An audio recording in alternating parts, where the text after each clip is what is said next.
G'day, I'm Paul. This is the new Ford Ranger plug-in hybrid. We're at the launch today.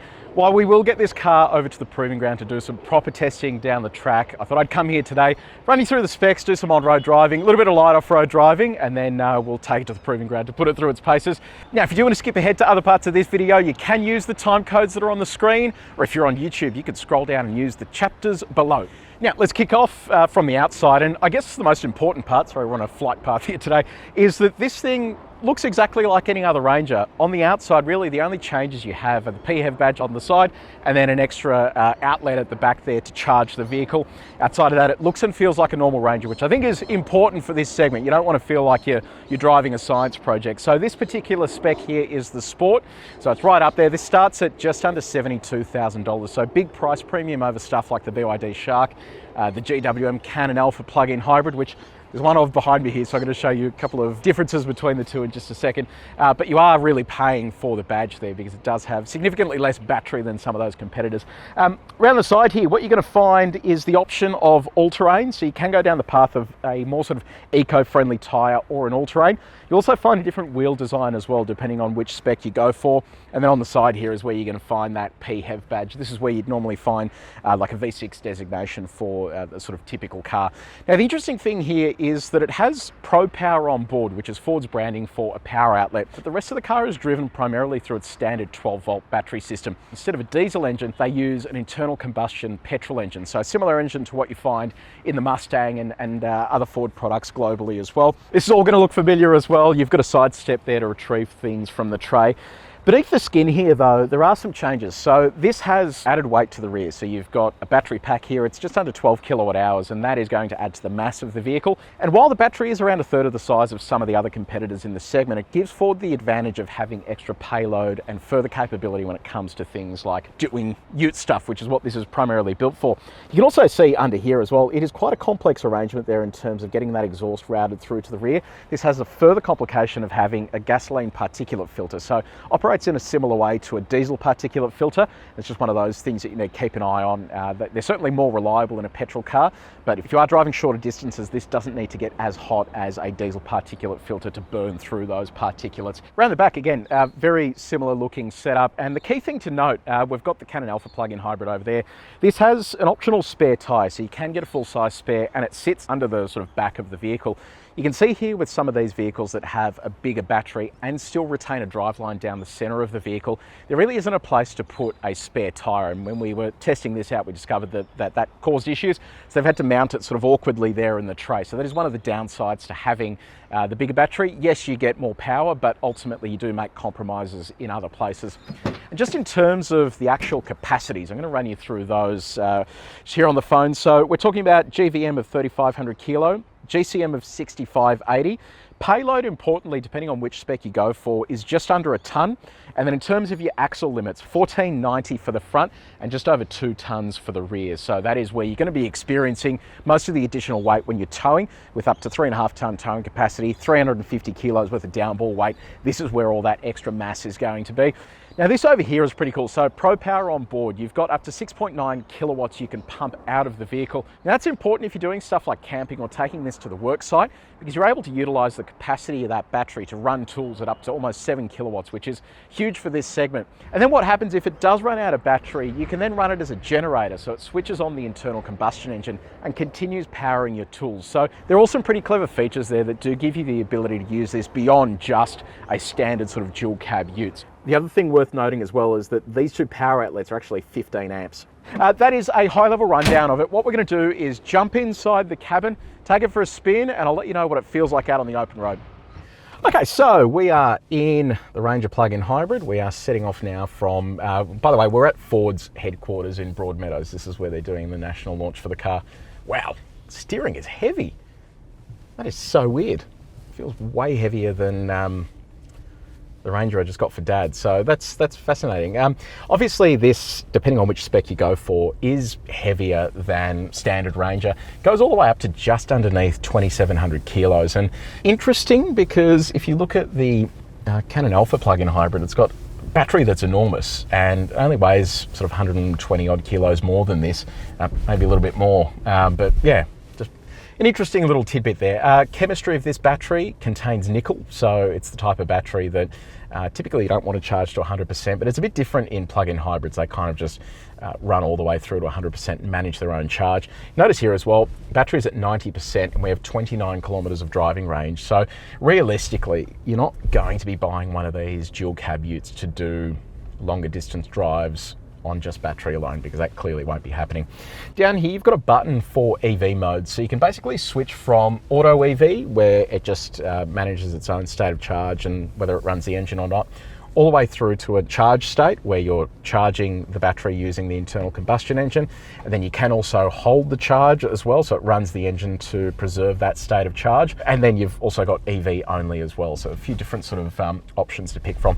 So on just some of these sharper speed humps here, you do notice the ride feels quite good. So they've done a complete calibration for the added weight that they have here.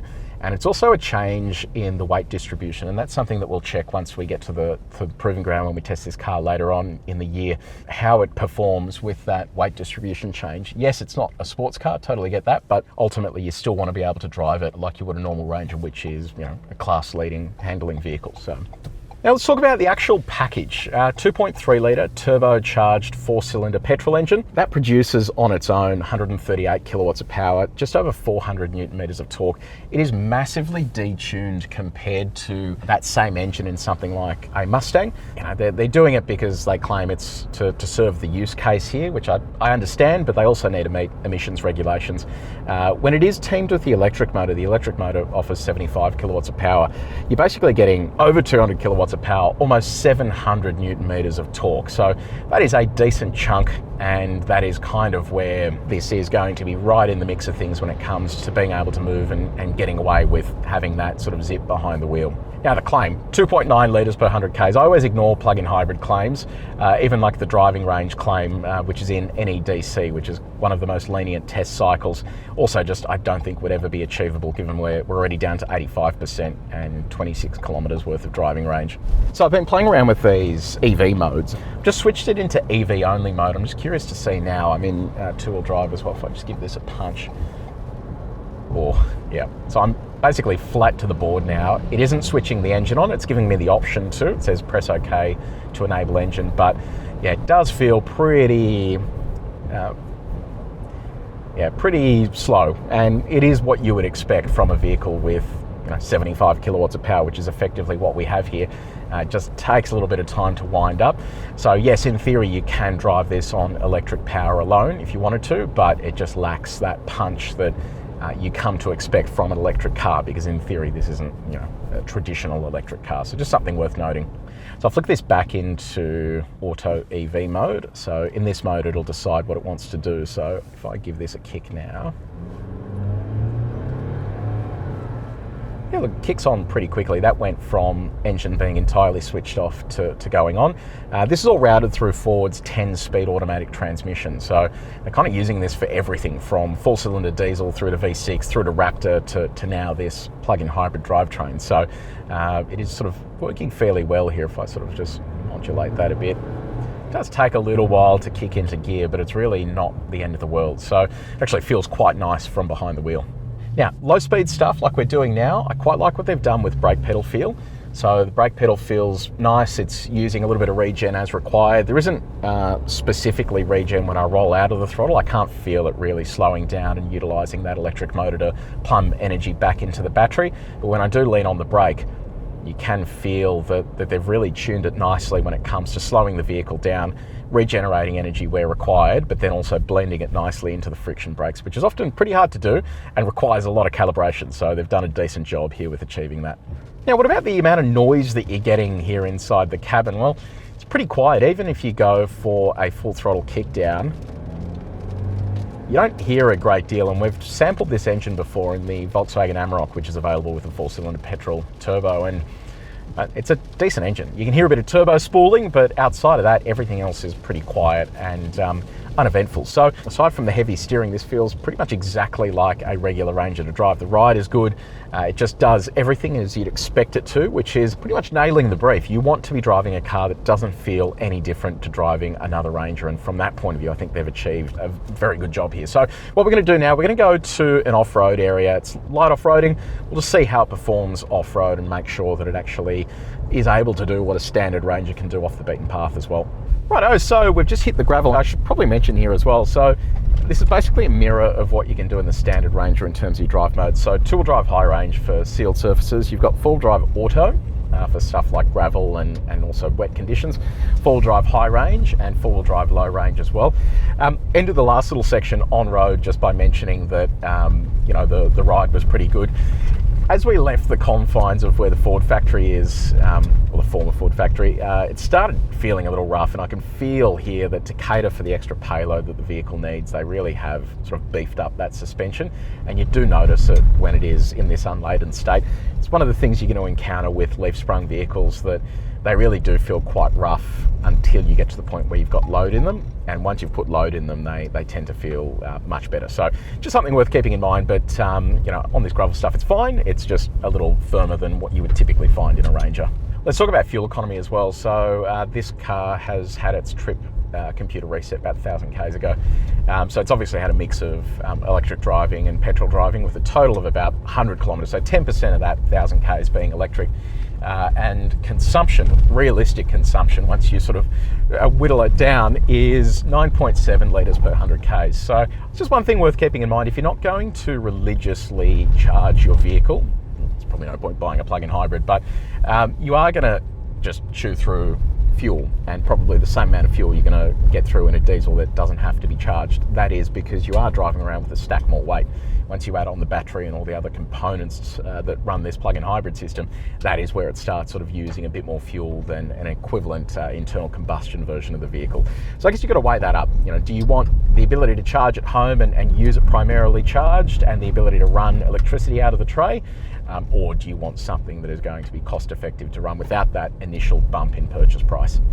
Righto, time to do a little bit of light off-roading. So this is a great little spot just outside Melbourne if you ever want to come down here with your own four-wheel drive. Lerderderg State Park, and basically it's like a four-wheel drive training area, and a lot of little courses like this that I like to just see how things go on. So obviously plug-in hybrid, one of the limitations or perceived limitations is its four-wheel drive ability. So I want to run through this and see how it goes. They claim that this should operate exactly like a normal Range does, and in theory it should. That electric motor sits between the engine and the driveline, and really you're not changing a great deal there. It's able to supplement with torque when it needs to. Let me just run you through some of the specs. So ground clearance, depending on which spec you go for, is up to 228 mil. Approach and departure angles, again, depending on which variant you can go for, up to 30 degrees and 24.7. What we'll do is overlay on the screen here how that relates to existing Ranger models, so you can get a bit of a vibe for that. But what we'll do first, I've put it into low range.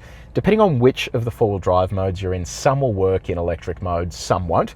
So in low range, it basically will do auto EV, where it decides whether it wants to run the electric motor or not, and whether it's going to use battery or just stick to internal combustion entirely. So I've locked the rear diff. What we do first is try this little offset mogul here. Just as a reminder, this car has all-terrains on it as well, so it should get the traction that it needs to get through here. So a little wheel lift just there. Bring the front around over here. Very nice. That is crawling over this without any dramas at all. It is surprising how easily this does it. That is quite an aggressive mogul there too, but it just crawls over without any dramas, and it just gives you an idea of how much effort they've put into making this just do standard Ford Ranger stuff. And I reckon what we might do, I might even take it out of four-wheel drive low range now, and let's just put it into its EV mode and see how it performs over that. What we've found previously with Ranger is that it does well with the traction controls, and it's able to manage wheel slip without ever sort of giving you too much grief. So I'm going to switch it over to 4A, lock it into EV, and see if you can actually lock the rear diff when it's in EV mode. Yeah, it looks like you can. All right, let's try climbing this thing in EV mode, 4A, rear diff locked. We'll just see whether it is capable of running through it as well in that mode.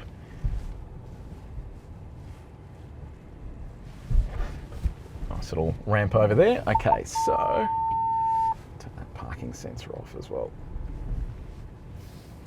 Yeah, no dramas, there you go. It is pretty effortlessly getting over this.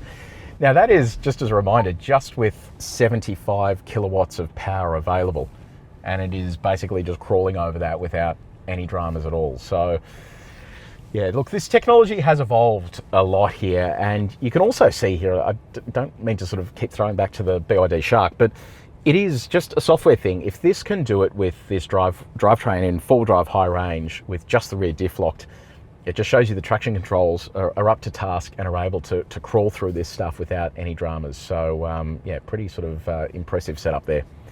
Okay, so a little bit of water here. One of the things they mentioned in the Prezzo was that it's got 800 mil of wading depth, which basically matches what they've got in existing Ranger, which is good news if you're going to be doing that kind of stuff. More underbody protection as well. Look, I mean, this is the thing. This is, as I said, light off-roading, so we're not doing anything sort of too crazy here, but what you will notice is that it's doing pretty much what a normal Ranger does, which to me kind of just tells you everything you need to know, that you're not really making a compromise in terms of off-road ability with this. And if you do want to go camping and do that sort of stuff, that this is just going to be able to achieve that without too many dramas at all. So yeah, pretty straightforward coming up here. One of the things I'll mention as well is probably this feature, the hill descent control. The way that they've integrated this is pretty good. And this is across pretty much all ranges, I think, but you have the ability to vary the speed that it has going down a hill when it's engaged, and you just use that using the cruise control switches. So you can basically speed it up or slow it down depending on what you want your descent rate to be, and gives you the flexibility and control you need. Normally, I prefer to just stay in control of how fast the car's going down and what it's doing, but this kind of just gives you the ability to change that around if you need to. I don't know if you just heard that as well. Noticed a couple of clunks coming out of this as well from the four-wheel drive system. So one of the things they would have had to do at some point, and I'm just sort of theorizing here, is when they've put that electric motor between the engine and the transmission, you would have to adjust the length of the drive line and some of the other components. So it could just be some of that making some noise when it's going, but yeah, nothing crazy, just something I just noticed them while we were driving. So what do we reckon? Look, I think that in a word, it's just inoffensive, and that's a good thing because it does pretty much what it says on the box. Like, we're doing some light off-roading here, but ultimately, you know, this is probably more than a lot of people are going to be doing with their vehicles, and it's just chewing it up without any dramas at all. So from that point of view, it does everything a Ranger is meant to do. It feels seamless while it's driving, and I do need to do some proper testing of my own, like away from the confines of a launch like this, to see what it's actually like.